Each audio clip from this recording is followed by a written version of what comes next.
TV Floripa apresenta Vida Inteligente.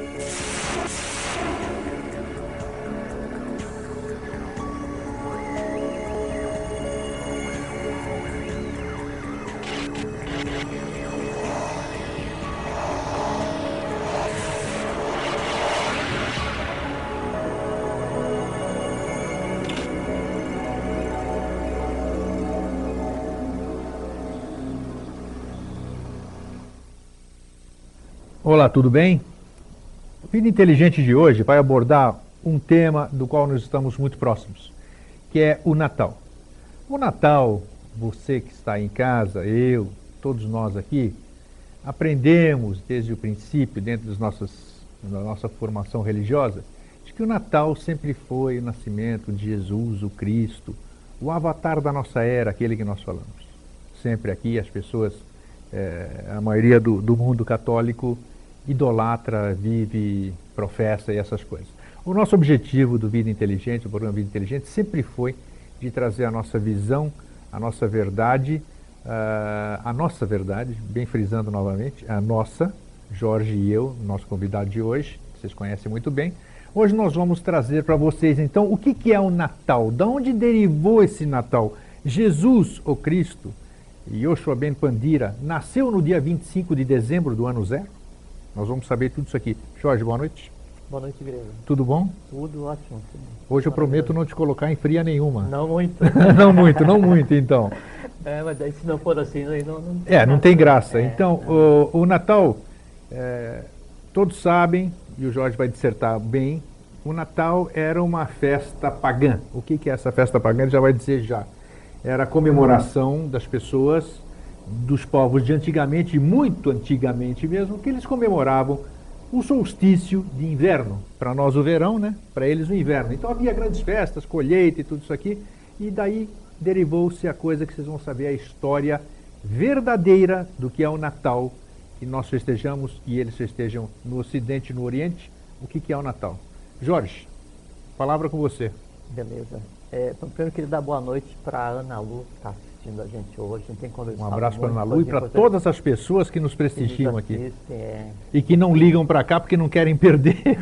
Eles não querem, diz que quando vai para o telefone já perde um monte da conversa. Eu contei para o Grego que na outra semana está trabalhando fora de Florianópolis, aí tá, durante o almoço aí veio uma pessoa para conversar que tinha comprado. É mesmo, Curitiba, rapaz, você me falou. Tinha comprado um DVD e perguntou assim, mas você é você? Não, eu sou o amigo do Grego. É o Jorge mesmo. Então o que a gente tem feito aqui, nesses 2 anos e pouco que a gente tem vindo, né, é desmistificar e desmitificar alguns aspectos do nosso dia a dia sob o nosso ponto de vista. Com certeza. Que é um ponto de vista sempre baseado no que a gente considera que é a lei, que é o positivo, que é o de acordo com o que a humanidade deveria seguir. E olha, hoje vocês vão ter uma notícia que é problema de vocês aí. Vocês vão saber de uma novidade que depois vocês pesquisem e vão buscar as respostas. Jorge, ele já começa a rir. É muito bom vir aqui. A gente já prepara assim, deixa aquele... E não é combinado. Então, assim, eu estava para vir para cá, e sempre quando vem para cá, só fazer um parênteses. Então, eu chego aqui assim, 1 para as 8, 2 para as 8, 5 para as 8, e o Grego me esperando lá na rua, né? Claro. Eu penso assim, quando eu vejo assim, putz, como seria bom se tivesse um ponto, né? Ponto eletrônico, ou então, no mínimo, aquele cartaz que precisa ficar lendo, né? Mas não tem nada, aqui não tem nada. Graça. Então, o que ele pergunta não é combinado, não dá nem tempo de combinar. É na lata, como dizem. Na lata, Bom, Jorge, a verdadeira história do Natal, a origem do Natal. O Natal era uma festa pagã, e nem era chamado de Natal, né? Tinha outro nome. Pagã é um termo ruim para se usar. Não, né? ruim para se usar não, porque eu acho que se a gente definir o que é o paganismo... A gente pode conversar a respeito sobre o que exatamente, é isso agora, né? Porque todo mundo pensa que pagão é coisa ruim, não é nada disso, eu não acho que é coisa ruim. Tem um livro muito interessante da Helena, chama HPB, Helena Petrovna Fadeev Blavatsky, fundadora da teosofia, do movimento teosófico, né?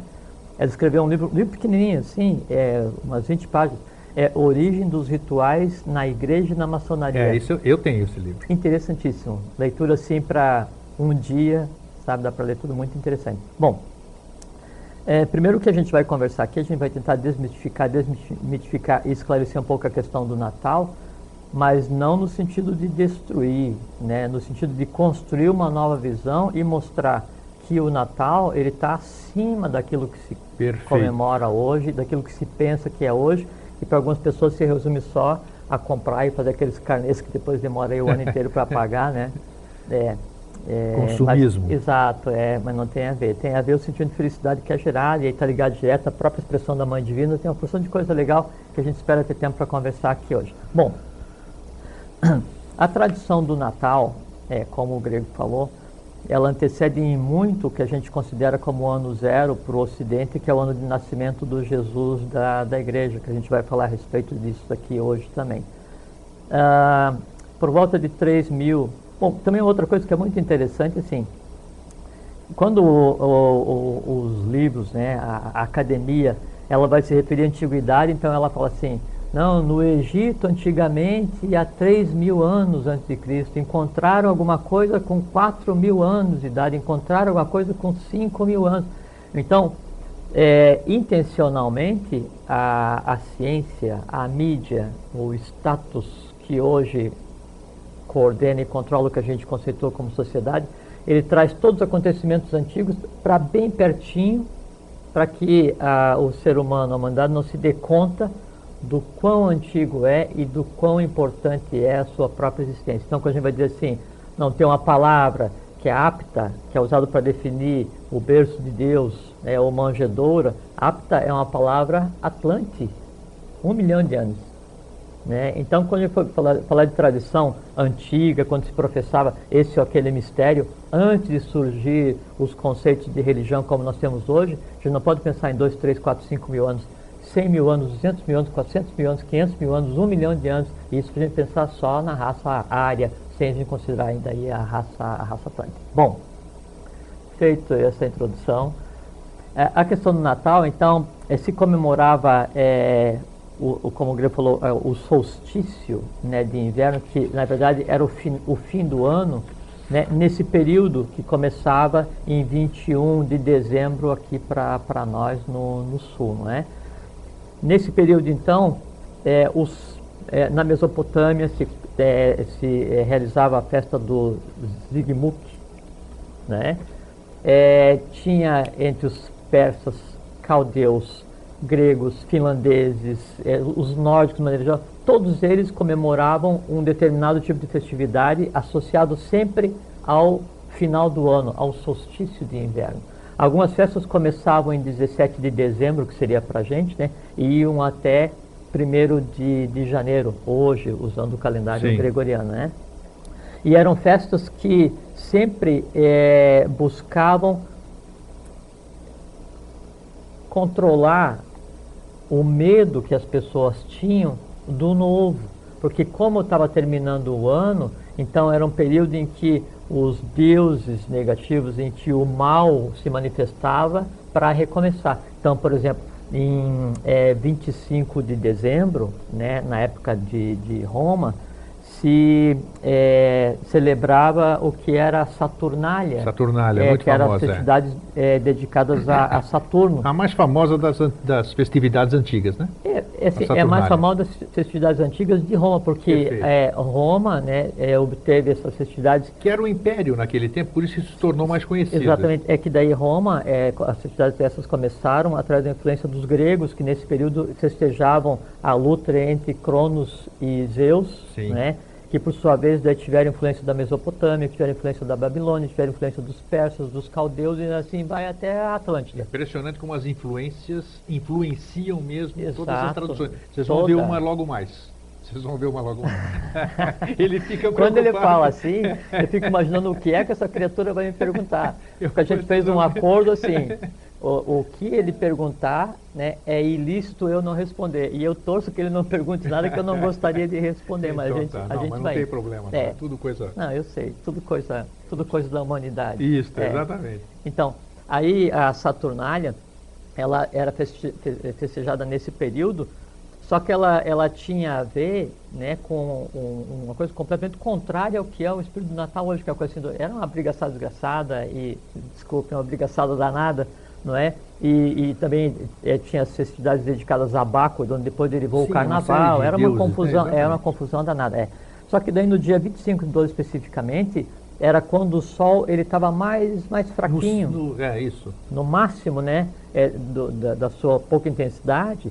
E aí então era tido como, ao mesmo tempo, o momento em que ele estava no mínimo e no ponto zero do seu renascimento. Isso, que aí ele nascia mais forte, né? Ele renascia. Renascia.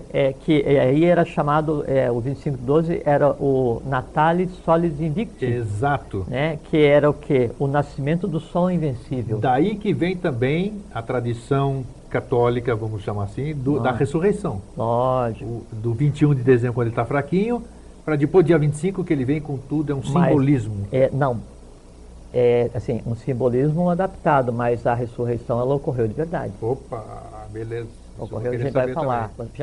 Vamos falar. E quem se encarregou da ressurreição, de cuidar o que aconteceu, foi Nicodemos José de Arimateia, que tinha orientação para isso, e o Yusuf, o Joshua Ben Pandira, ou o outro nome dele, antes de acontecer, ele já sabia e ele falava: um já morreu, eu sou o segundo e vou me dar para que os outros não pereçam e descubram que em mim estavam os três. Opa, tá, vamos mais para frente, deixa para lá. Vamos para frente. Então, em 25/12 se comemorava o Natalis Solis Invictus, Isto. né, o nascimento do Sol Invencível. Mas veja que isso em Roma. Só que os persas já... Tanto é que, Jorge, é que dizem as tradições, que eu leio muito, eu pesquiso muito, eu tenho a sede do saber, né? Apesar do que eu acredito que a experiência que vale é a nossa própria, não aquela que a gente adquire dos outros. Diz que, inclusive, tanto é que do Sol Invictus que você está falando, tanto é que aquela auréola que é característica dos ditos santos representava, segundo as fontes que eu li, o Sol, não a aura de santo, vamos dizer. Aquilo era a representação do Sol. Isso tem fundamento, né? Tem que considerar, sim, o presente humano, assim, de 10, 15 mil anos para cá. Claro. Agora, aquela auréola, ela tem ligação com o Acta, com o Crestus, com o Iluminado, que é quando, então, você atinge o que seriam os chamados 8 poderes do Yoga ou de Buda, onde se ilumina o Sahasrara, que é o coronal. E aí o coronal iluminado, ele cria realmente um halo, né, de luz em torno do tal. Tá, deixa eu entrar numa pergunta que não tem nada a ver, mas eu acho que tem. Então, os santos em si, que a gente idolatra, que a gente, né, que não devia fazer nada disso, os ortodoxos, que é da onde eu vim, eles idolatram os ícones, né, através dos ícones, e os católicos através das imagens, das esculturas. A origem dos deuses Lários e Penates, né, quando na época de Roma, que enterravam os mortos na sala e cultuavam ídolos e criaram o conceito de... Mas a minha pergunta é a seguinte: esses santos do jeito que as pessoas ensinam, mostram santos, existiram ou não? Pelo teu pensar? Porque você vê que todo ano é canonizado algum. Não, aí já... Não sei o que lá. Não, aí aconteceu já... isso. Não, eu quero saber santo nesse aspecto. Nesse aspecto, porque tem santo isso, santo aquilo, tem um monte de santo. Tem uma distinção muito Por isso séria. eu quero saber, a auréola com santo, nós temos alguma coisa a ver. Eu sempre olho para cá quando eu pergunto, porque tem um relógio aqui na parede. É o nosso cruel. Tem um relógio na parede e tem um relógio humano que controla a linha, que é o Silvio. Quando dá o horário, ele faz o símbolo do Yokanã para a gente, tá bom, corta a cabeça das pessoas aí. Bom, então tem o santo, que é do ponto de vista só humano para ser adorado, não vou adjetivar, mas não tem função nenhuma. Tem aquele santo, aquela criatura que existiu, e aí então realiza uma outra coisa fenômena, que é as pessoas na busca de um mito, de um Deus que não... nós já falamos aqui sobre a questão das almas. Isso, tá. E tem o ser, né, a criatura, que vem especificamente para fazer um trabalho e tem os poderes e realiza, mas quase nenhum deles é considerado como santo no Ocidente. Perfeito, então tá. Para bom entendedor, minha palavra basta. Vamos voltar então para o tema que eu te cortei. Então, no dia 25 de dezembro, que era o dia em que o Sol estava menor e menos influente, então era considerado o Natalis Solis Invicti, que é o renascimento do Sol, não é? Para os romanos, né? Que era o ápice dessa festividade. E aí nesse dia se trocavam presentes e havia uma tradição desde a época dos druidas, de se enfreitar alguns galhos com louros e essas coisas assim, né? De onde vem a tradição da árvore, que a gente já vai conversar também. Sim. Mas também, veja só, Os persas já festejavam em 25, né, do 12, que seria para a gente, o dia de Mitra, que é uma divindade, né? Então, sempre esse dia 25 esteve ligado às tradições ocultas. Também tinha tradição de 25 de dezembro, todas as tradições antigas, eles consideram o renascimento no final do ano astrológico, que seria, né? Bom, aí a Igreja Católica, bom, o nascimento do Jesus, que a gente já vai falar em seguida, mas só fazer um adiantamento, ele nunca foi dito exatamente em que data que seria, e era tido como se fosse a primavera na região lá onde ele nasceu, não é? Por conta que se diz que enquanto ele estava, Maria estava na manjedoura esperando que ele nascesse, os pastores estavam ao relento com suas ovelhas esperando tal, e se fosse no inverno, era impossível que tivesse, porque morria todo mundo, não tinha jeito. Então pressupõe-se que seria, segundo a Bíblia, né, na época aí da primavera. Tanto é que primavera deles, do hemisfério norte. Norte, isso. Tanto é que é o seguinte, o primeiro Natal, em 25 do 12, pelos cristãos, foi comemorado em 356 depois de Cristo. Quando Constantino resolveu, né, instituir essa data. E antes do Natal era comemorado... Para acabar com a tradição das festas pagãs. Exatamente. E antes ele era comemorado em 6 de janeiro. 6 de janeiro, aliás, é o nascimento da Ana Lu, que nos assiste, que foi quando ele começou a conversar. Que é o dia de Reis também, né? Exato, dos 3 animais que vamos conversar a respeito hoje, caso a gente tenha tempo. Então, em 6 de janeiro era a comemoração, daí não do nascimento de Jesus, mas da visita dos Reis Magos a ele, né? E também se comemorava aí no dia 6 a vinda do Gabriel, do arcanjo Gabriel, né, do representante planetário, para fazer a anunciação, de onde derivou a hora do Ângelus, que é às 6 horas da tarde, que a Igreja Católica hoje professa, e que também, veja que é uma derivada... E você já disse que é uma hora potentíssima, né? É a hora da Agartha, nem mais nem menos, né? E se comemora isso há mais de 1 milhão de anos. Então aí a Igreja, veja que não invalida a questão do Jesus, né? Mas aí então ela fez o quê? Deslocou uma data de nascimento que não estava definida, para 25 do 12, para se sobrepor ao que seria considerado como uma festa pagã. E pagão, na verdade, se considerado do ponto de vista de cultura ocidental, de religião católica, o que seja, né? Mas o pagão aí é toda a cultura que antecede a civilização ocidental. Sim. E a gente coloca aí alguns milhões de anos respeitáveis e a serem respeitados, né? Onde tem toda a cultura que hoje cria a base do conhecimento que a gente chama de esotérico. Que mês que nasceu Jesus? Agosto ou março? Março. Nasceu em março. O Hélios nasce em março. Né? Tá. O outro Hélios também, um outro Hélios nasceu em março. Tá, menos o quê? De menos quanto? Menos 7 ou não? Se diz que é menos 5, menos 7, né? Provavelmente menos 7. Menos 7. O sorrisinho dele. Eu gosto do sorriso dele. A gente não pode precisar muito. Eu sei, não. É que nem aquele, na outra vez a gente conversou assim, que daí só queria confirmar. O Buda vivo da Mongólia então se projetou no dia, não sei o que e tal. Aí a gente diz até a hora em que aconteceu. Então, não, para vocês terem ideia, por que eu faço essas perguntas aqui? Primeiro, para a gente acabar com determinados mitos, que isso não significa nada, não vai mudar a crença de ninguém. E também para nos posicionarmos naquilo que eu defendo sempre aqui, que é exatamente que nós não estamos no ano de 2007. De jeito nenhum nós estamos em 2007. Nós estamos por esse calendário que inventaram aqui, que é errôneo, é mentiroso. Nós estamos adequados a ele. Só isso aqui que eu acabei de perguntar, proposital, porque eu sabia disso. Né? Nós estamos, então, teríamos que estar, hipoteticamente, hoje seria 2014. Isso tem um embasamento histórico. A Copa do Mundo aqui no Brasil já. Isso tem um embasamento histórico, se você pegar os que são citados na Bíblia, os reis, ou a conjunção estelar. Você vê que não tem nexo, né? Claro, não bate a época. Não bate de hipótese nenhuma. Mas também não tem importância. O importante é que o Jeshua Ben Pandir, o Jesus, o Yusuf, né? Era o Espírito de Verdade, um avatar, e veio para fazer o que tinha que fazer e fez uma parte, a gente vai conversar a respeito. Bom. Tá. Já vou entrar antes de você começar a falar nele, aí eu quero uma intervenção. Aí o Natal, então, começou a ser comemorado em 356 depois de Cristo, né? E tinha toda uma tradição, então, que assim, desde os persas até na Alemanha, nos noruegueses, dinamarqueses, finlandeses, todos eles comemoravam de alguma maneira. Só que era uma festa confusa, não tinha nada a ver com o que é hoje, né? Tanto é que na Inglaterra, no século XVII, a comemoração do que era o dia da bagunça, que seria o equivalente a 25 de dezembro, ela ficou proibida por muitos anos porque era briga pra caramba, né? Aí depois, então, que foi se contornando isso para trazer, juntar outras tradições, com essa questão do dar presente, do montar a árvore e tal, para chegar no que é hoje. É porque essa tradição do dar presente, ela vem desde a época que se comemorava o dia de Mitra, né? Procede, né?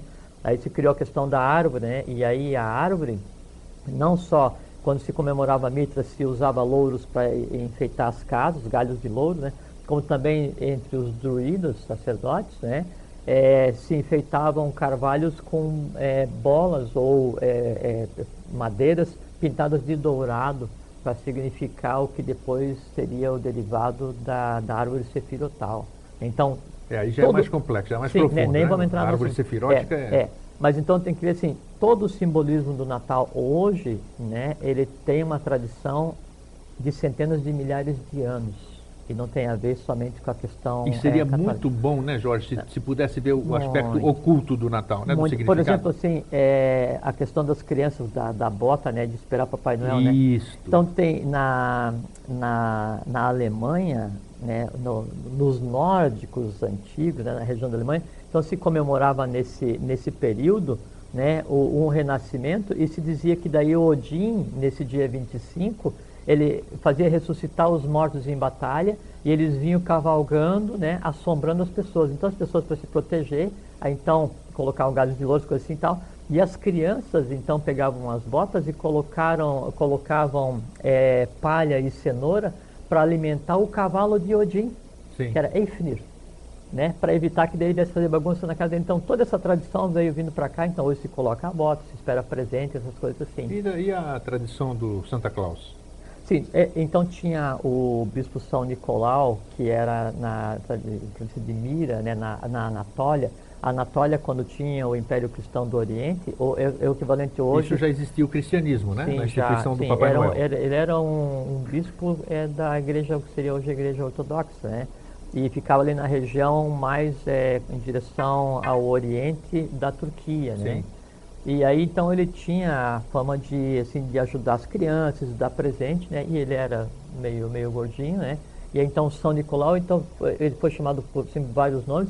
Aí, quando chegou essa tradição na Finlândia, se criou uma corruptela, onde derivou para Santa Claus, e aí esse nome Santa Claus se espalhou pelo mundo inteiro. Só que ele não era assim, ele não vestia vermelho. Não, ele vestia era marrom, isso, outras cores, né?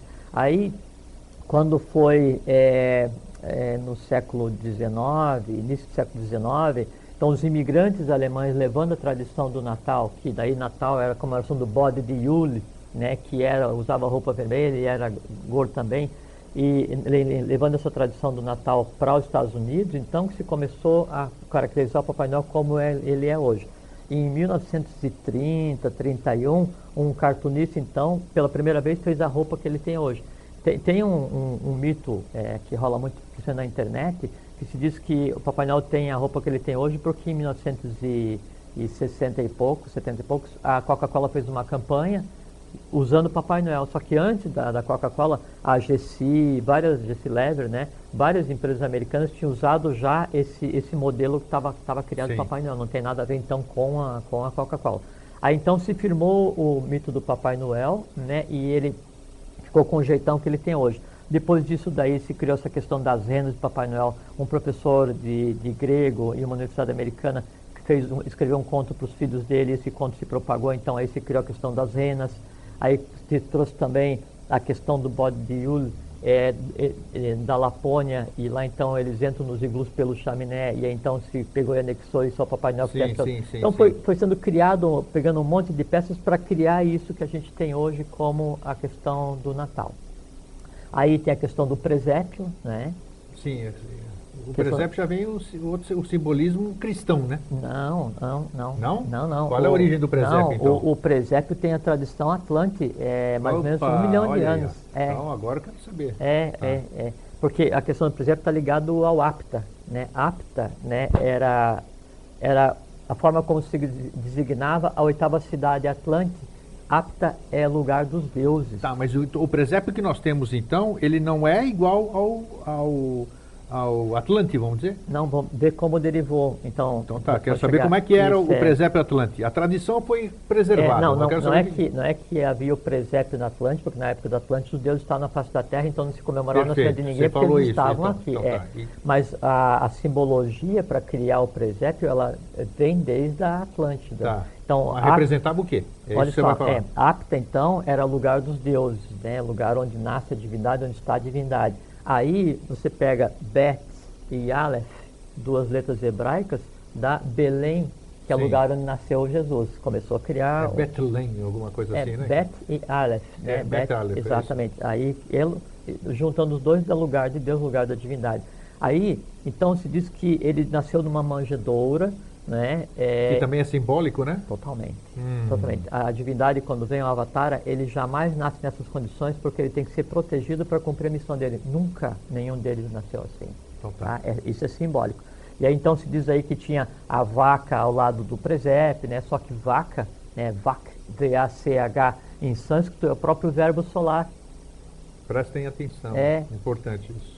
Então onde se diz que na Bíblia, e no início era o verbo, né? Aí então isso está simbolicamente manifestado como o próprio verbo, Vak, presente à manifestação divina, contemplando a manifestação divina que é o Jesus. E a manjedoura significa o quê? Não, a manjedoura Que é o apta. É o apta. É o apta. Tá, perfeito, Apta é tá. o nome para manjedoura. Ok. E aí então, diz assim, que ele é o ungido, né, com óleos, essas coisas assim. Então, Isso. depois da tradição védica, alguma coisa assim, com o próximo aí de 800, 900 mil anos, então tem Tuastre, que é o divino carpinteiro, junto com Agni, junto com Maia, que é a mãe, Maria, Maia, a mãe de Maria, todas perfeito, as mães, certo? Que também perfeito. está ligado intimamente à tradição natal.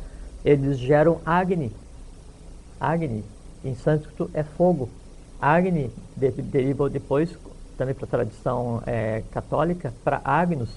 Agnus Dei que Agnus tolhe Dei. peccat mundi, Cordeiro de Cordeiro Deus que de tira Deus. os pecados do mundo. Tem a ver Perfeito. com Agni. Agni é o fogo. Fogo purificador. Exatamente, né? E o fogo purificador é a expressão da divindade agindo no plano físico, tá certo? Então aí, Tuastri e Maia geram Agni. Aí o sacerdote Brahmani levanta a Agni, né? Mostra a Agni para a humanidade, né? E unge com os óleos sagrados, onde a tradição de ungir e batizar as crianças com óleo. Então não é uma tradição cristã, é uma tradição que provém do início dos Brahmanes, antes dos Vedas, pós-Atlântico, quase Antes um dos milhão. Vedas, nossa senhora, Antes, muito. quase 1 milhão de anos atrás, tá certo? E aí, então, essa tradição, né, depois deriva para uma outra tradição também, que é a tradição de Jesus Krishna, muito semelhante a Jesus Cristo, né? Bom, ainda na tradição, na questão de Tuastre e Maia, aí então nós temos o quê? Quando o sacerdote Brahmani levanta a Agni e unge, ele se transforma num ungido, né? O ungido é Acta, em sânscrito, né? Ou Crestos, ou Cristo em grego. Perfeito. É o iluminado. Sim. Aí então eles falam Jesus o Cristo, né? Jesus o Crestos, ou iluminado. Crestos cristificado, aquele que atingiu o poder da yoga. Que veio É um título, não é um nome, né? É um estado, É um estado de ser, É um estado de perfeitamente, ser. isso aí. Então, Crestos ou Acta, qualquer um de nós pode ser, dependendo do trabalho que a lei nos tenha dado. E a questão dos três reis na Aí então simbologia? vem a tradição, né, do Jesus Krishna. E Jesus Krishna, então, ele é gerado assim. Aí o pai e a mãe também fogem porque tem o soberano que sabe que dali vai nascer uma criança que é o 8º filho e que ele vai colocar o reinado dele em perigo. Ele mata 7, o 8º foge, depois eles vão e nasce uma criança especial que é Krishna. Muito parecido com a tradição. Tá, então agora cabe o que eu trouxe aqui. Espera um pouquinho agora. Eu vou ler isso aqui, que é aí, então eu posso adivinhar. Isso aqui é uma história que todo mundo conhece, então vocês vão ouvir agora.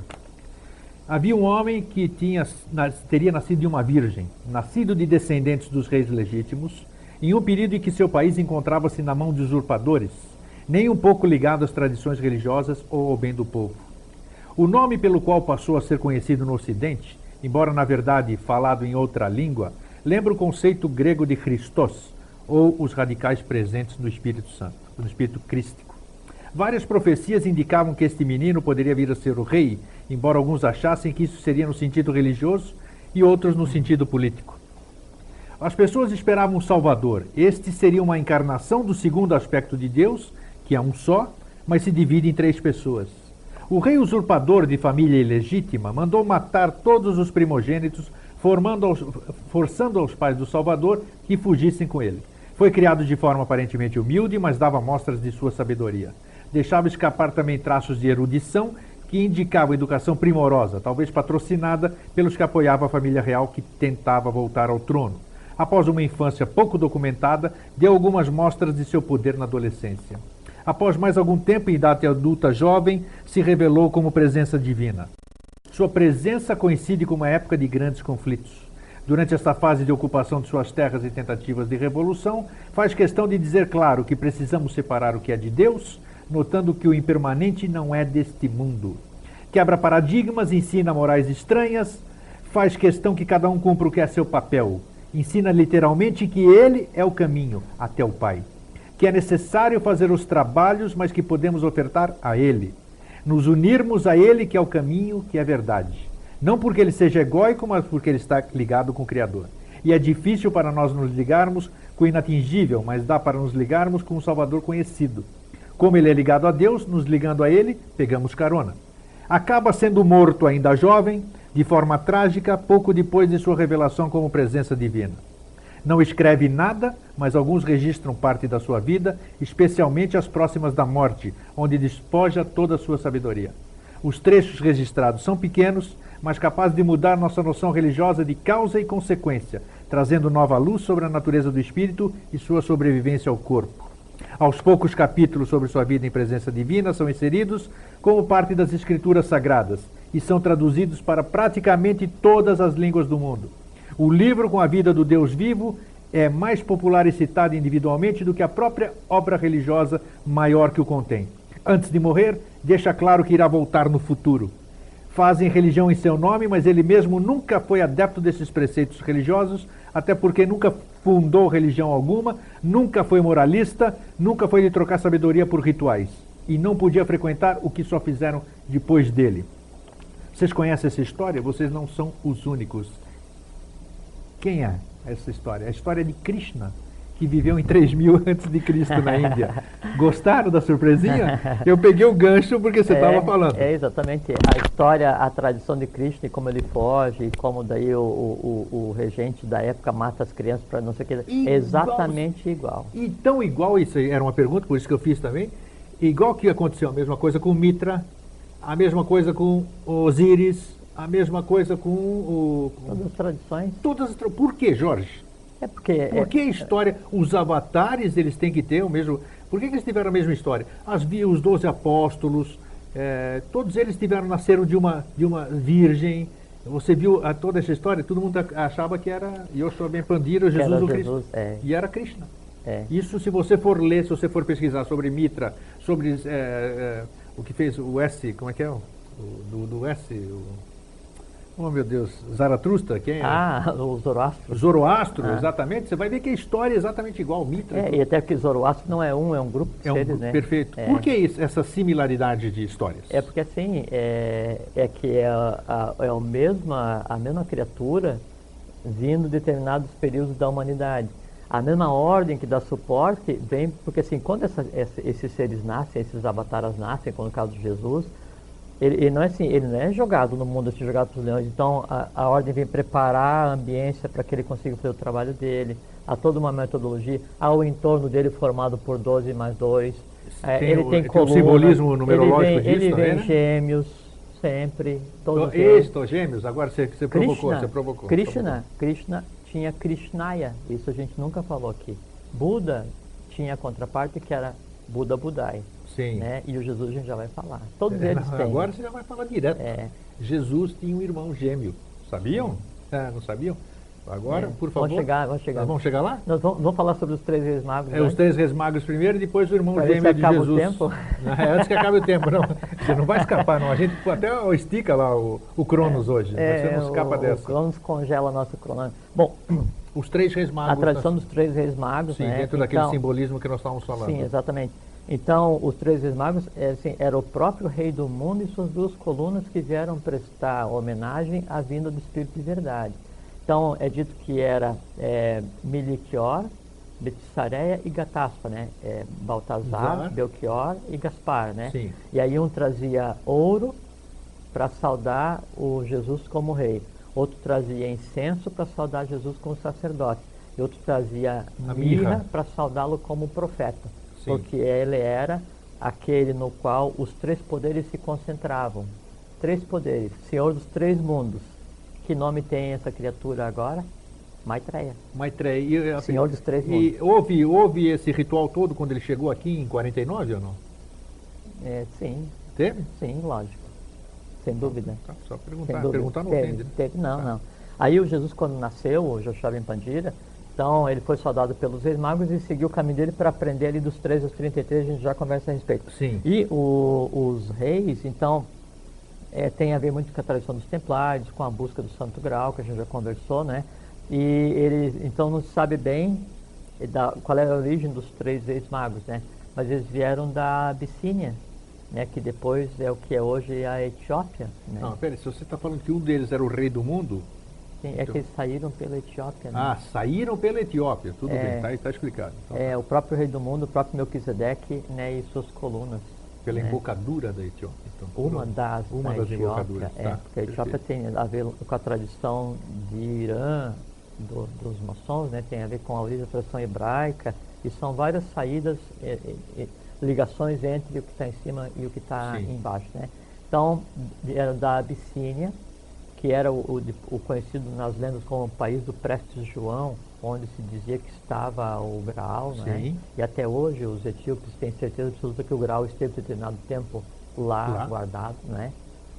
Aí eles vieram, então, para saudar, né, o que seria o Redentor da humanidade. E o Jesus, que era o Redentor da humanidade, ele tinha por função unir o poder espiritual que ele representava com o poder temporal que era Roma, que estava ligado diretamente à questão da Atlântida. Tá bem?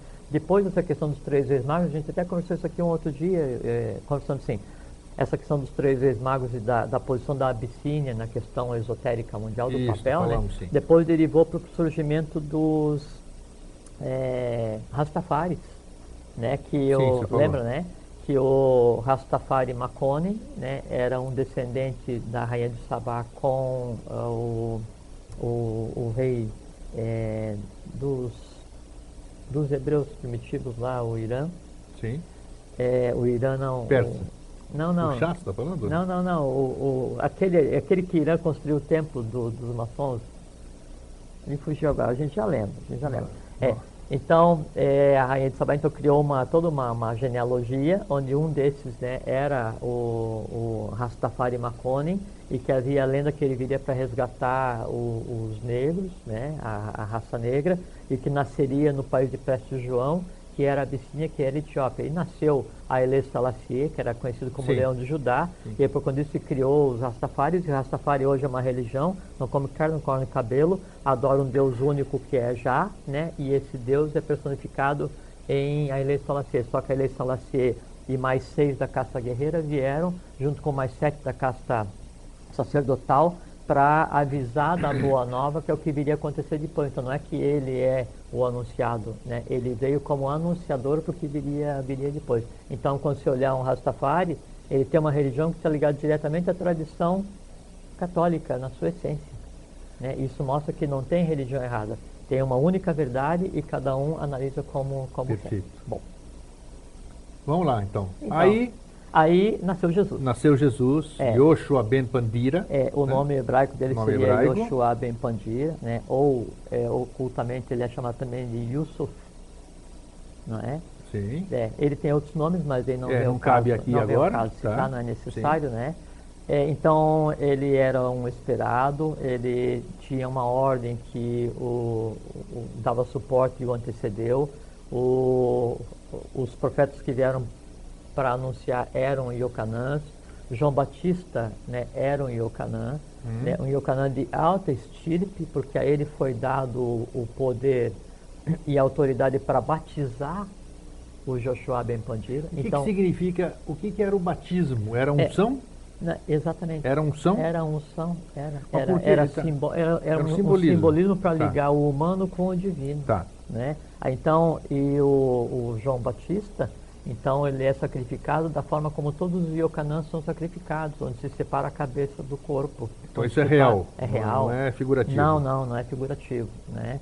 E tanto é que eu citei agora há pouco que daí o Jesus, né, ele fala, conversando com os apóstolos, né, que um já havia morrido, João Batista, Sim. e que ele então se daria no processo para que se cumprisse os desígnios e os outros não perecessem, Sim. tá? Bom, é o que basta, né? Sim. Aí então ele, sabendo do que ele tinha que fazer, então ele foi fazer a união do poder temporal com o espiritual. O espiritual, ele como representante do rei do mundo, era um avatar, um ser de alta hierarquia, né?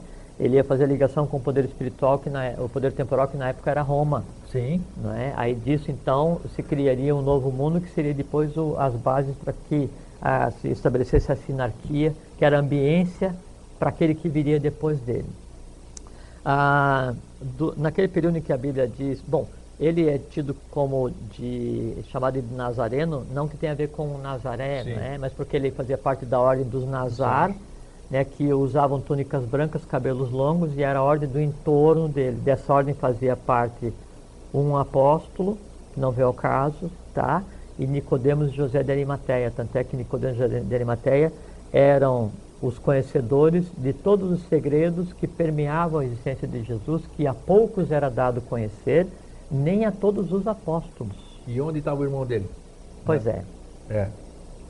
Então vamos falar do irmão. Isso. Sempre quando eles nascem, sempre quando um avatar vem, ele vem congênito. Sim, você já falou isso aqui. Pode vir homem e mulher, né? Ou dois homens. No caso de Jesus, no caso de Joshua, então vieram dois homens, né, com avatares. Então sempre, como eu falei no caso, Krishna tinha Krishnaya e Buda tinha contraparte, que seria Buda Budai, contraparte feminina. Tá? Krishna tinha contraparte feminina também. Assim como Hélios, o novo Hélios, tem a contraparte feminina que é Selene, Sol e Lua. Sim. Assim como o planetário veio com a sua contraparte feminina, a Quibel com a Lamirá. Lamirá, perfeito. Na época do Jesus da igreja, o Joshua Ben Pandira, o Yusuf, ele tinha a contraparte dele no aspecto masculino. E era assim, um deles era a face do amor, que era aquele que oferecia outra face para receber uma bufetada, né? E a outra face, a outra parte dele era a parte do rigor, era aquele que ia e chicoteava os vendilhões do templo e fazia o que tinha que fazer. Um era o báculo e a outra era a espada. Um era guerreiro e o outro era sacerdote. E todo mundo achava que eram um só. Um só. Exceto os Nicodemos, José de Arimateia, que sabiam. os que sabiam, Maria sabia, né? Maria, e a tradição de Maria e da Mãe Divina, né? Expressa a Lamirá, a Mãe Divina. Em todas as tradições tem. Na China era Xingmu, na Oceania era Ina, tem Astarté, tem Vesta, tem Afrodite. Todas as tradições têm a questão da figura da Mãe Divina. Não necessariamente aquela mãe humana que está ali deve ter sido a geradora daquele ser. Isso é muito importante. Sim, tá. Isso é muito importante. Às vezes a mãe que se apresenta, a expressão humana de Alamirá, não foi a que gerou aquele ser que está em atividade, aquele avatar. Ele pode ter sido gerado em um outro local e vindo para fazer o seu trabalho, também não é o objeto. Tá, Bom, aí de 13 aos 33, ele vai ser preparado para a missão dele. E o que é preparar? Esses seres que vêm, eles têm que passar por um processo de aquisição de consciência. Está na superfície, nasceu, passa pelas regras humanas. Né? Aí então ele foi instruído. 13 aos 33 foi o amor, não o rigor. Exatamente. O amor é que sumiu dos 13 aos 33. Sim. Certo. Sim, o rigor continuou agindo. Sim, mas não na região da Galileia. Perfeito. Ele some. Claro, ele some. Né? Tá. Um se interioriza e o outro, quer dizer, sempre fica assim, Ingrid. Um age humanamente, o outro age cosmicamente. Certo. Né? No final das contas, os dois unem ou deveriam unir o humano e o divino para fazer com quê? Com que o humano se divinize e que o divino se humanize, para que um entenda o mundo do outro e faça-se um mundo só. Sim, então, Bom, dos 13 aos 33, sim, né? Então ele vai ser instruído aonde? No Egito, na Líbia. junto aos essênios, né? Também, Não, né? os essênios era onde tinha a Ordem dos Nazar. Ah, tá, onde tá, era tá, a ordem já é tal, mais suporte, passado, tá. E a Ordem dos Nazar é uma expressão, uma exteriorização, ou um nome humano, porque seria uma ordem que daí tem uma tradição de mais de 1 milhão de anos, que Tá. seria o que a gente pode chamar como a Ordem do Santo Graal. Sim, Tem a que ver nós com já a tradição falamos do aqui. Graal que nós já falamos aqui, né? E que essa ordem vem, toda vez que um avatar vai entrar em atividade, essa ordem vem para dar suporte, né? A ele. E vem as colunas, e essa coisa toda, Tá, né? então dos 13 aos 30, E 3 ele vai... não é dos 13 aos 30? 30, ele vai se instruir, né? Ele Sim. vai se instruir. Aí quando ele volta, já ciente da missão, né? O que é o ciente da missão? Ele adquiriu a consciência que era necessário daquilo que ele tinha que fazer, né? E do estado dele de humano para realizar o trabalho. Aí inicia um processo, né, de tentar unificar o poder temporal com o espiritual, não é? Só que esse processo de unificação, ele já estava fadado a fracassar pelo próprio sacrifício de João Batista. Então a traição e a queda do Gólgota, ela não acontece com a queda, com a morte de Jesus, né? Ela já acontece com a morte de João Batista. Já estava fadada a... Tudo bem, já que nós falamos do gêmeo aqui, estão falando de morte de Jesus, tá? E considerando que eles eram gêmeos, já vamos falar isso. já vamos falar? Ah, bom. Então tá Não, bem. podemos falar agora. Não, quero saber então, qual dos dois morreu na cruz, se é que morreu na cruz mesmo? Sim, um morreu na cruz. Sim, É, um deles morreu na cruz. sim, e foi... O outro, o outro seguiu vivendo.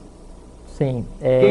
Quem foi que fez a ressurreição? Já falo a pergunta para você ir fazer, já que você falou que você ia falar sobre a ressurreição. Enfileirou as perguntas. Exatamente. Então, assim, o que morreu na cruz foi a face do rigor, O rigor. foi o guerreiro, Então foi o irmão gêmeo, em outras palavras. exatamente. E aí o que acontece? Na hora em que esse está na cruz, que ele está sendo crucificado, a face do amor, o sacerdote, se projeta no irmão e os dois sofrem a crucificação, mesmo só um tendo tido a morte física. Aí nesse momento, né, o céu se rasga, né, e a própria natureza chora porque o divino sente junto com o humano as dores e os erros de toda a humanidade. Agora, por que você fala... nós vamos ter tempo. Temos 8 minutos. Por que você fala em o céu se abrir? Por que esse simbolismo do céu, quando a gente sabe, ou quando estamos cansados de dizer aqui no Vida Inteligente, de que o reino era em outro lugar? Né? Sim, sim. Não, mas aí o céu se que abre... é esse simbolismo do céu? Não, o céu? mas o céu se abre nesse sentido, não é assim, o céu no sentido religioso. A natureza, né? Então, a natureza reage, vamos chamar reage assim, tá? violentamente. Que é uma parte dela que está sofrendo aquilo lá. Não, né? é porque a divindade está... Sim. É um crime de lesa divindade acontecendo Perfeito. naquele Agora minuto. ficou Então, mais claro. a natureza se revolta, e então aquilo que é narrado, assim, que assim, aí relâmpago, tremor de terra, o dia vira a noite. Sim, é real. Aconteceu mesmo. Pela Tá. surpresa do divino sendo sacrificado junto com o humano. Tá certo? Aí acontece mesmo, o centurião lanceia o que está na cruz. Que é o irmão gêmeo. Né? Esse que estava sendo crucificado, ele é lanceado. Isso. Né? Ele é lanceado. E aí então ele morre, passa pelo fenômeno humano da morte, né? E vai ser, e é realmente sepultado. Sim. Né? No túmulo de Lázaro. Tá. Né? Nem sei se a tradição diz isso, mas ele é sepultado no túmulo de Lázaro. Não lembro, também não, no túmulo de Lázaro. Falam que isso ficou numa caverna e de noite apareceu aquele fenômeno, abriram a caverna, sumiu o corpo. Isso é verdadeiro. Isso é verdadeiro? Isso é verdadeiro. Os guardas ficaram cegos, os centuriões romanos lá ficaram cegos com a luz que porque apareceu? esse uso que se chama de maia budista, eles não viram nada. Ah, tá. Não, isso não acontece, não aconteceu. Como é que foi esse processo da ressurreição? Então já vamos falar. Ah. Aí... Então, ele é retirado, não é, do sepulcro pelos adeptos que já estavam preparados para isso. Antes de acontecer isso, então, o sacerdote da casa sacerdotal, né? O que seria a face do amor, orienta os que o seguiam e os que o compreendiam, sabiam de tudo que era Nicodemo, José de Arimateia, exatamente do que deveria ser procedido. Né? Aí, então, quando ele morre, ele é retirado, né? E aí vai para o sepulcro, e aí, então, ele é retirado dali e é levado para um outro lugar, né? De onde vieram Nicodemo, José de Arimateia, e ali ele passa por um processo de regeneração, Sim. né? E em seguida, só que daí não acontece aquilo de ele aparecer novamente o que foi crucificado. Aí tem uma Maia assim que é muito linda, né? Sim. Que, assim, Maia é uma ilusão. Maia é uma ilusão. Então o que foi crucificado, ele é ressuscitado, né? Aí por um processo que também não é o caso de a gente comentar aqui, que não é necessário, né? E aí ele segue o caminho dele em outra direção, que já vou falar hoje, eu vou falar qual que é. E aí o outro, né, o que não é o que foi crucificado, que seria a face do amor, né, e o que seria o sacerdote e não o guerreiro, então esse reaparece para os apóstolos. Ah, sim. E ele reaparece para Nicodemo, José de Arimateia, então ele faz ainda o que tem que fazer e depois ele volta para o seu lugar de origem e é tido como desaparecido. Né? Então essa história de que Jesus, o sobrevivente, vamos chamar assim, na nossa conversa de hoje, ele teria casado, tido filhos, isso aqui é real? Não. Não é real? Não. Ele foi casto, nunca casou, nem nada? Não. E aquele namorico lá com Maria Madalena, conversa também ou não? Não, ele não tinha função de Manu. Não tinha? Não, quando os avataras vêm com função de Manu, eles se casam com mulheres da mesma origem deles e geram seres, né, que vão interferir no futuro humano. Não foi o caso de Yoshua Ben Pandira, então tinha, nem do irmão dele? Não tinha função de Manu. Ambos não tiveram, perfeito. Não tiveram. Então, foi bom você esclarecer. O irmão de Jesus, então, ele continua o trabalho dele depois de ressuscitado. Ressuscitado é um termo assim, quando se fala ressuscitado, você pensa vamos usar esse termo que depois todo de mundo ressuscitado, Então, ele desce, ele é recomposto fisicamente, né? E ele, então, segue para a Índia. Sim. Né? E então, por volta de 1930, 1927 por aí, então Nicholas Hirsch, Nicholas Hirsch, um escritor conhecido, claro. né? Ele então descobre em Leh, perto de Srinagar, na Índia, um túmulo, né? Onde toda a tradição daquele que está sepultado lá é a tradição do que a gente conhece como Jesus, que ele nasceu e aí viveu na Galileia, e aí dos 13 aos 30 ele teve no Egito, teve na Líbia, foi instruído, voltou, foi crucificado, né, foi ressuscitado, foi para a Índia, fundou uma ordem, né, e viveu lá até 103 para 104. Que ordem ele fundou na Índia? É uma ordem budista. Uma ordem budista? Exatamente. Aí, uma ordem. Eu disse uma ordem budista, ele tá fundou bom, uma ordem. Tá bem. É uma ordem esotérica. Ótimo, legal. E viveu de 103 para 104 anos e foi sepultado, está sepultado na Praça Central de Lé. Quem quiser ir, que vá para ver. Pronto, e lá tá olha escrito, a revelação. E lá, no Vida Inteligente, então. Não vamos ao termo revelação, estou contando o que é um fato. Um fato é uma revelação? É que revelação, para mim, tem um outro sentido que é trazer o divino para o humano. O que era velado, revelar. No caso de revelar, sim. Você pega o escuro, que é uma fotografia. Que é o velar duas vezes. Você faz lá, aparece e mostra a coisa. Então, tá lá, não é? E aí... Lé é o nome da cidade? Próximo de Srinagar. Srinagar. E então tá lá o túmulo e foi plantada uma árvore muito grande, na época que nasceu, e existe ainda, e a tradição toda... E as pessoas de lá sabem? Sabem. Então tá. Sabe, lógico. E ele tem um nome, né? Eu não vou nem perguntar, porque... Não, mas eu vou dizer. O nome que ele assume quando se dirige para a Índia e continua o trabalho dele de até 103 por 104 anos, é Tiani Tsang. T-Y-A-N-I-T-S-A-N-G, Tiani Tsang. Esse é o nome do irmão daquele que a gente chama de Jesus. Que foi crucificado. E foi ressuscitado pelos adeptos da boa lei. E continuou vivendo até os 104 anos. Sob orientação de Nicodemo, José de Arimateia, quase disse os nomes dos homens, mas não precisa. Nicodemo, José de Arimateia, que são nomes fictícios, não são o nome verdadeiro deles, né? São seres de alta estirpe, de alta hierarquia espiritual cósmica, que acompanharam e acompanham todos os que vieram. Quando nasceu em 1800, depois de 1883 e em 49, Nicodemo e José de Arimateia estavam novamente.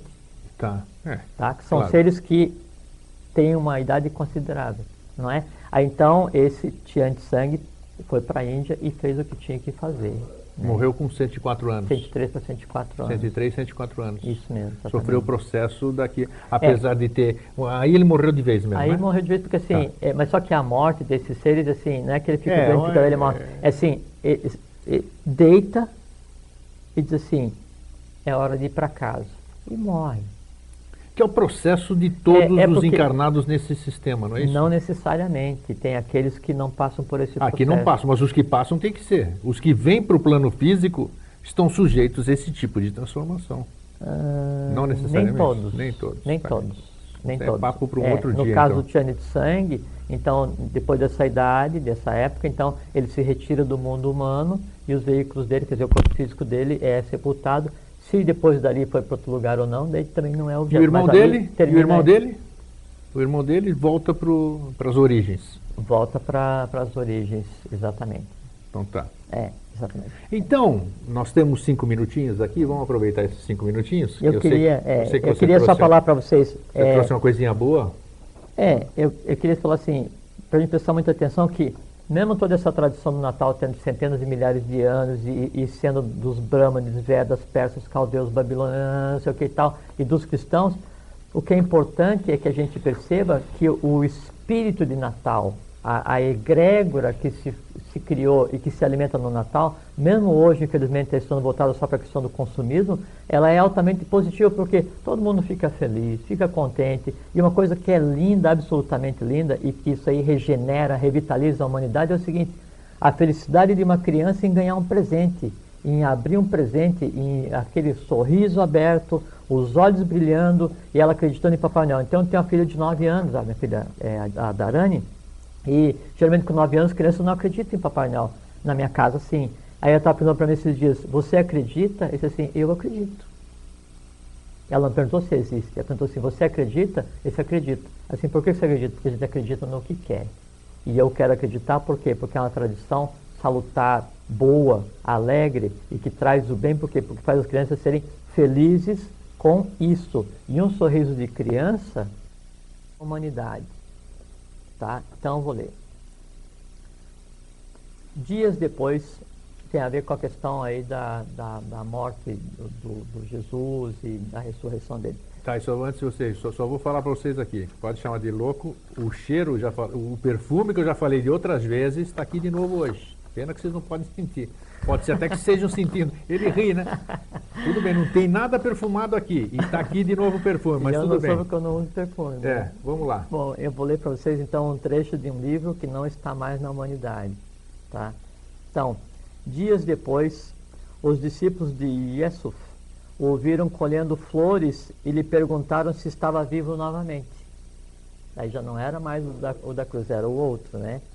Ao que respondeu o Rabino Messias, não colho flores, mas os espinhos da minha missão. Vós sim, que haveis de colher essas flores, quando da tragédia não restar senão as suas cinzas. E sabe por quê? Porque os elementos envolvidos na tragédia do Gólgota, cruz, lança, manto, tudo aquilo foi mantido por 2000 anos, porque só podia ser incinerado quando o novo ciclo acontecesse. Aí continuou Jesus, o Joshua Ben Pandira, Yusuf, ou o nome que ele tem verdadeiro. Nunca fui um, diz ele, mas 3, como o próprio Pai. A razão por que não me compreendesses como devias, falando para os discípulos, que nunca realmente entenderam. Mesmo assim, eu estarei sempre convosco. O mundo de cabeças cairá como a minha própria, como a do Iocanã. Vê que aqui ele assume o papel de João Batista. Ele fala, como a minha própria. E o mundo só virá a ser feliz depois de 2000 anos decorridos, quando eu tornarei a voltar. E isso aconteceu em 24 de fevereiro de 1949. Pois é. E aí, para que isso fosse preparado, todos os elementos envolvidos na tragédia do Gólgota foram realmente queimados. E aí então, tudo que existia de resíduo virou cinza e os julgamentos foram professados e se inicia um novo ciclo com a divindade integral junto novamente com a humanidade. Isso aqui é trecho de um livro que não mais está com a humanidade.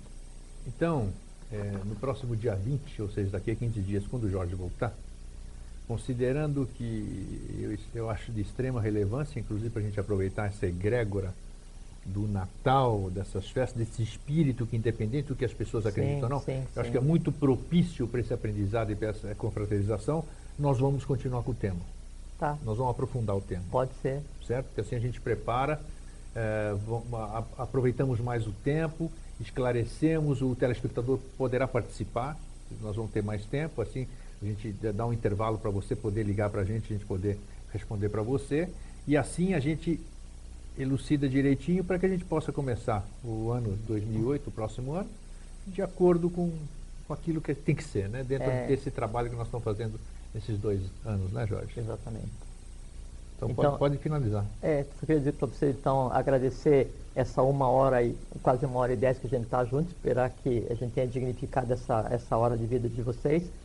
E lembre que é o seguinte, essa questão do Natal, do nascimento da divindade, ele não é cristão, não é muçulmano, não é hebreu, não é fenício, não é tupi, ele é um evento cósmico, onde a divindade reata com a humanidade.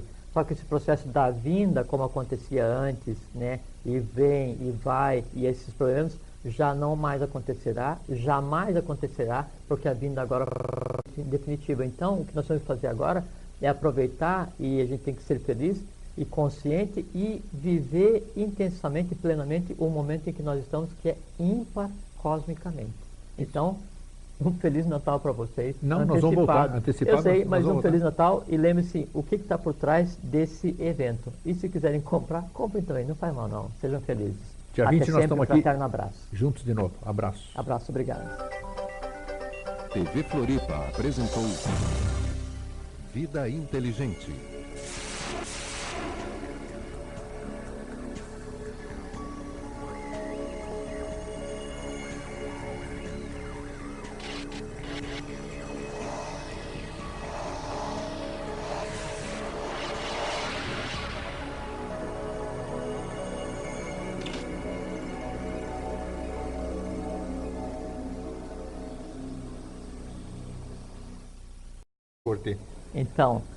Então, no dia 25 de dezembro, que era o dia em que o Sol estava menor e menos influente, então era considerado o Natalis Solis Invicti, que é o renascimento do Sol, não é? Para os romanos, né? Que era o ápice dessa festividade. E aí nesse dia se trocavam presentes, e havia uma tradição, desde a época dos druidas, de se enfreitar alguns galhos com louros e essas coisas assim, né? De onde vem a tradição da árvore, que a gente já vai conversar também. Sim. Mas também, veja só, os persas já festejavam em 25, né, do 12, que seria para a gente, o dia de Mitra, que é uma divindade. Né? Então, sempre esse dia 25 esteve ligado às tradições do culto. Também tinha tradição de 25 de dezembro, Todas as tradições antigas, eles consideram o renascimento no final do ano astrológico, que seria. Né? Bom, aí a Igreja Católica... Bom, o nascimento do Jesus, que a gente já vai falar em seguida, mas só fazer um adiantamento, ele nunca foi dito exatamente em que data que seria, e era tido como se fosse a primavera na região lá onde ele nasceu, não é? Por conta que se diz que enquanto ele estava, Maria estava na manjedoura esperando que ele nascesse, os pastores estavam ao relento com suas ovelhas esperando tal, e se fosse no inverno, era impossível que tivesse, porque morria todo mundo, não tinha jeito. Então pressupõe-se que seria, segundo a Bíblia, né, na época aí da primavera. Tanto é que primavera deles, do hemisfério norte. Norte, isso. Tanto é que é o seguinte, o primeiro Natal, em 25 do 12, pelos cristãos, foi comemorado em 356 depois de Cristo. Quando Constantino resolveu, né, exatamente, essa data, e antes do Natal era comemorado para acabar com a tradição das festas pagãs. Exatamente. E antes ele era comemorado em 6 de janeiro. 6 de janeiro, aliás, é o nascimento da Ana Lu, que nos assiste, que foi quando a gente começou a conversar. Que é o dia de Reis também, né? Exato, dos 3 animais que vamos conversar a respeito hoje, caso a gente tenha tempo. Então, em 6 de janeiro era a comemoração, daí não do nascimento de Jesus, mas da visita dos Reis Magos a ele, né? E também se comemorava aí no dia 6 a vinda do Gabriel, do arcanjo Gabriel, né, do representante do planetário, para fazer a anunciação, de onde derivou a hora do Ângelus, que é às 6 horas da tarde, que a Igreja Católica hoje professa, e que também, veja que é uma derivada... E você né, já disse que é uma hora potentíssima, né? é a hora da Agartha, nem 6 mais horas da nem tarde, menos, né? e se comemora isso há mais de 1 milhão de anos. Então, Né? Então aí a igreja, veja que não invalida a questão do Jesus, né? Mas aí então ela fez o quê? Deslocou uma data de nascimento que não estava definida para 25/12 para se sobrepor ao que seria considerado como uma festa pagã. Porque pagão, na verdade, se considerado do ponto de vista de cultura ocidental, de religião católica, o que seja, né? Mas o pagão aí é toda a cultura que antecede a civilização ocidental. E a gente coloca aí alguns milhões de anos respeitáveis e a serem respeitados, né? Onde tem toda a cultura que hoje cria a base do conhecimento que a gente chama de esotérico. que mês que nasceu Jesus? Agosto ou março? Março. Março. É. Conta aí. Nasceu em março. O Hélios nasce, Hélios. nasce em março. Né? Período que começava em 21 de dezembro aqui para nós no sul, não é? Nesse período, então, na Mesopotâmia se realizava a festa do Zigmuk, né? Tinha entre os persas, caldeus, gregos, finlandeses, os nórdicos, de maneira geral, todos eles comemoravam um determinado tipo de festividade associado sempre ao final do ano, ao solstício de inverno. Algumas festas começavam em 17 de dezembro, que seria para a gente, né? E iam até 1º de janeiro, hoje, usando o calendário Sim. gregoriano, né? E eram festas que sempre buscavam controlar o medo que as pessoas tinham do novo. Porque como estava terminando o ano, então era um período em que os deuses negativos, em que o mal se manifestava para recomeçar. Então, por exemplo, em 25 de dezembro, né, na época de Roma, se celebrava o que era a Saturnália. Saturnália, muito que eram famosa. festividades dedicadas a Saturno. A mais famosa das festividades antigas, né?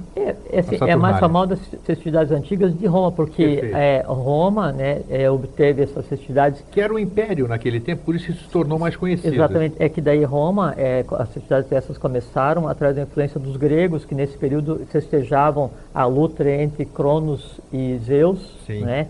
Que por sua vez daí tiveram influência da Mesopotâmia, tiveram influência da Babilônia, tiveram influência dos persas, dos caldeus, e assim vai até a Atlântida. Impressionante como as influências influenciam mesmo todas as Exato. traduções. Vocês vão ver uma logo mais. Vocês vão ver uma logo mais. Ele fica preocupado. Quando ele fala assim, eu fico imaginando o que é que essa criatura vai me perguntar. Porque a gente fez um acordo assim, o que ele perguntar, né, é ilícito eu não responder. E eu torço que ele não pergunte nada que eu não gostaria de responder, mas Então, a gente, tá. a gente mas vai. não tem problema, não. É tudo coisa... Não, eu sei, tudo coisa da humanidade. Isso, exatamente. Então, aí a Saturnália, ela era festejada nesse período, só que ela tinha a ver, né, com uma coisa completamente contrária ao que é o espírito do Natal hoje, que é uma coisa assim, era uma brigaçada desgraçada e, desculpe, uma brigaçada danada, não é? E também tinha as festividades dedicadas a Baco, onde depois derivou o Carnaval, era uma confusão, era uma confusão danada. Só que daí no dia 25 de 12 especificamente, era quando o Sol ele estava mais fraquinho, isso. no máximo, né, da sua pouca intensidade.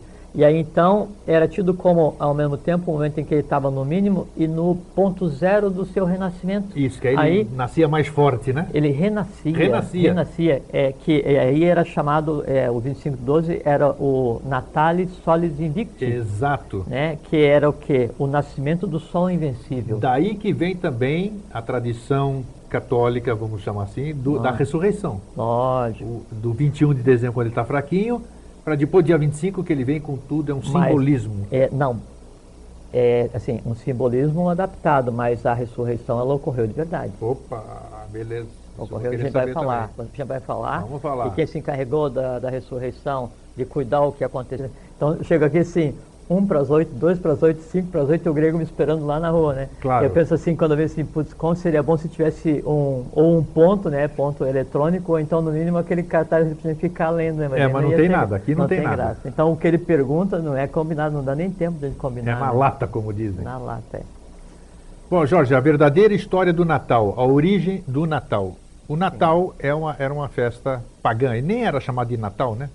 Tinha outro nome. Pagã é um termo ruim para se usar. Não, né? ruim para se usar não, porque eu acho que se a gente definir o que é o paganismo... A gente pode conversar a respeito sobre o que exatamente, é isso agora, né? porque todo mundo pensa que pagão é coisa ruim, não é nada disso, eu não acho que é coisa ruim. Tem um livro muito interessante da Helena, chama HPB, Helena Petrovna Rafadeev Blavatsky, fundadora da teosofia, do movimento teosófico, né? Ela escreveu um livro pequenininho, assim, umas 20 páginas, Origem dos Rituais na Igreja e na Maçonaria. Isso eu tenho esse livro. Interessantíssimo. Leitura, assim, para um dia, sabe, dá para ler tudo muito interessante. Bom, primeiro que a gente vai conversar aqui, a gente vai tentar desmitificar e esclarecer um pouco a questão do Natal, mas não no sentido de destruir, né? No sentido de construir uma nova visão e mostrar que o Natal ele está acima daquilo que se comemora hoje, daquilo que se pensa que é hoje, e para algumas pessoas se resume só a comprar e fazer aqueles carnês que depois demora aí o ano inteiro para pagar, né? Consumismo. Mas, exato, mas não tem a ver. Tem a ver o sentido de felicidade que é gerado, e aí está ligado direto à própria expressão da Mãe Divina. Tem uma porção de coisa legal que a gente espera ter tempo para conversar aqui hoje. Bom, a tradição do Natal, como o grego falou, ela antecede em muito o que a gente considera como o ano zero para o Ocidente, que é o ano de nascimento do Jesus da Igreja, que a gente vai falar a respeito disso aqui hoje também. Por volta de 3.000... Bom, também outra coisa que é muito interessante, assim, quando os livros, né, a academia, ela vai se referir à antiguidade, então ela fala assim, não, no Egito, antigamente, há 3.000 anos antes de Cristo, encontraram alguma coisa com 4.000 anos de idade, encontraram alguma coisa com 5.000 anos.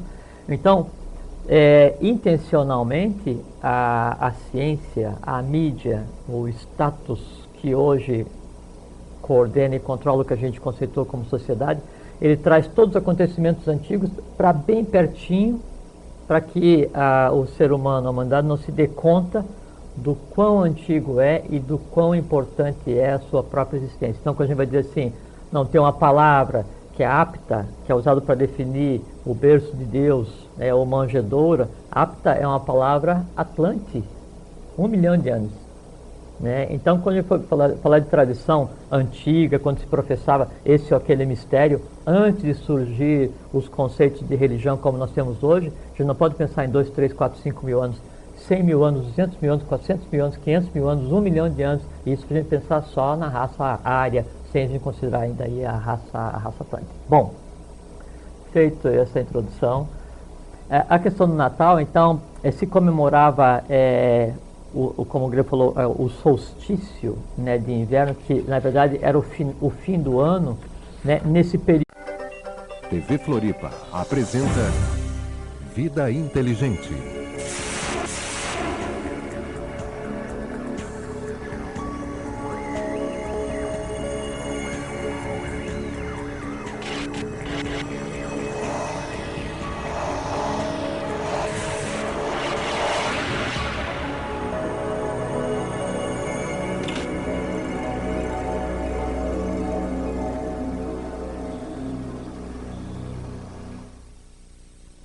Olá, tudo bem? O Vida Inteligente de hoje vai abordar um tema do qual nós estamos muito próximos, que é o Natal. O Natal, você que está em casa, eu, todos nós aqui, aprendemos desde o princípio, dentro da nossa formação religiosa, de que o Natal sempre foi o nascimento de Jesus, o Cristo, o avatar da nossa era, aquele que nós falamos. Sempre aqui as pessoas, a maioria do mundo católico, idolatra, vive, professa e essas coisas. O nosso objetivo do Vida Inteligente, do programa Vida Inteligente, sempre foi de trazer a nossa visão, a nossa verdade,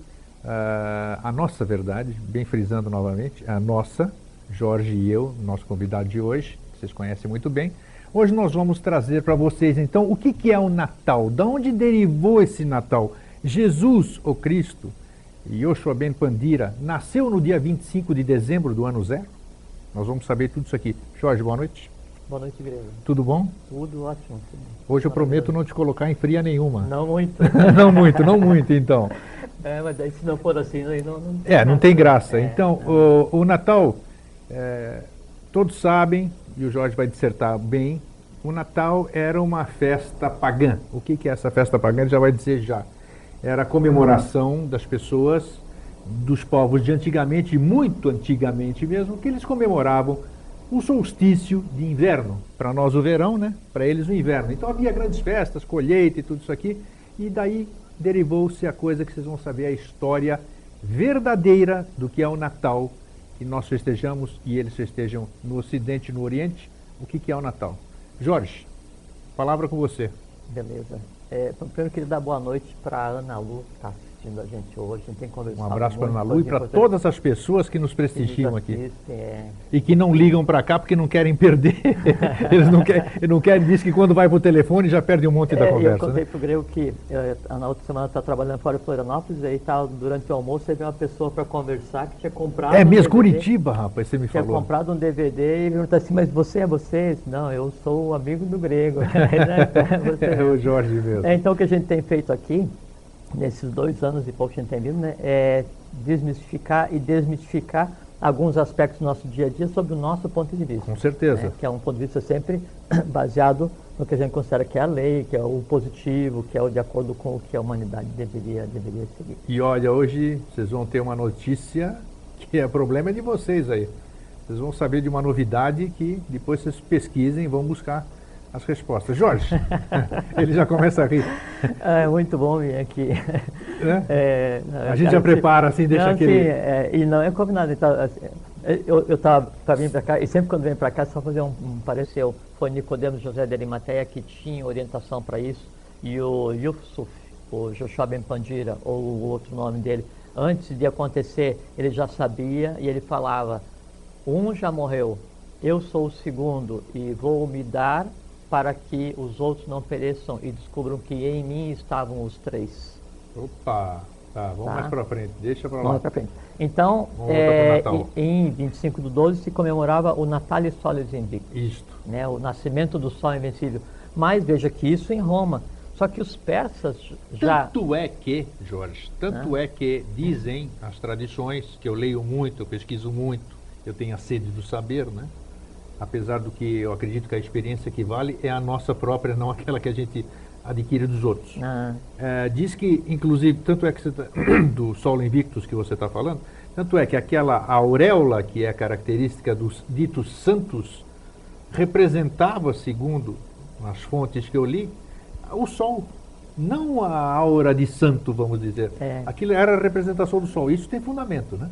Tem, se considerar, sim, o presente humano, assim, de 10, 15 mil anos para cá. Claro. Agora, aquela auréola, ela tem ligação com o Acta, com o Crestus, com o Iluminado, que é quando, então, você atinge o que seriam os chamados 8 poderes do Yoga ou de Buda, onde se ilumina o Sahasrara, que é o coronal, e aí o coronal iluminado, ele cria realmente um halo, né, de luz em torno do tal. Tá, deixa eu entrar numa pergunta que não tem nada a ver, mas eu acho que tem. Então, os santos em si, que a gente idolatra, que a gente, né, que não devia fazer nada disso, os ortodoxos, que é da onde eu vim, eles idolatram os ícones, né, através dos ícones, sim, e os católicos através das imagens, das esculturas. A origem dos deuses Lários e Penates, né, quando na época de Roma, que sim, enterravam os mortos na sala e cultuavam ídolos e criaram o conceito de... Mas a minha pergunta é a seguinte, esses santos do jeito que as pessoas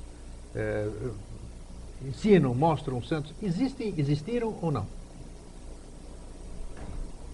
Pelo teu pensar? Porque ó, você vê que todo ano é canonizado algum. Não, aí já... não sei o que lá. Não, aí aconteceu já... isso. Não, eu quero saber santo nesse aspecto. não. esse aspecto, porque tem santo isso, santo aquilo, tem um monte de santo.